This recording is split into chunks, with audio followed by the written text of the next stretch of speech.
या मंच लिहून ठेवला आहे। मी यानंतर कवी शांताराव वाघ मनमाड यांना विनंती करतो की त्यांनी आपली सादरीकरण करायचे। त्यानंतर कवी नारायण सोनवणे कोपरगाव।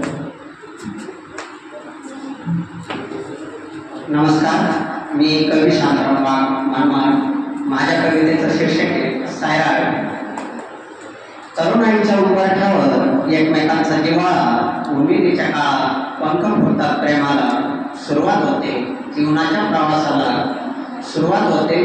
प्रवासाला आकर्षण नजरेची ओढ शोधिते जीव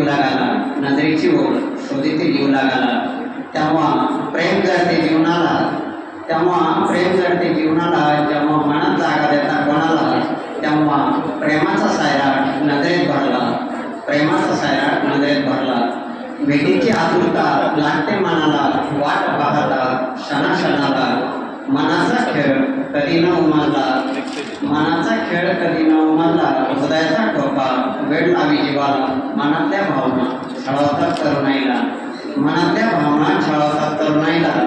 शिक्षण, कमाई आणि जबाबदारी जवानावर प्रश्न पडतात प्रेमात पाडणाऱ्याला।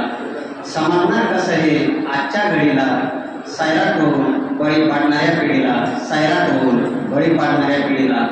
भावनांवर आवर घालायला हवा, तरुणाईच्या उंबरठ्यावर पंख फुटतात प्रेमाला। पण नाते मैत्रीच्या असो की प्रेमाचे, प्रत्येक नात्याला असतात मर्यादा। समजणार कसं हे आजच्या घडीला, सायराट होऊन प्रेमात बळी पाडणाऱ्या पिढीला। धन्यवाद। कवी नारायण सोनवणे।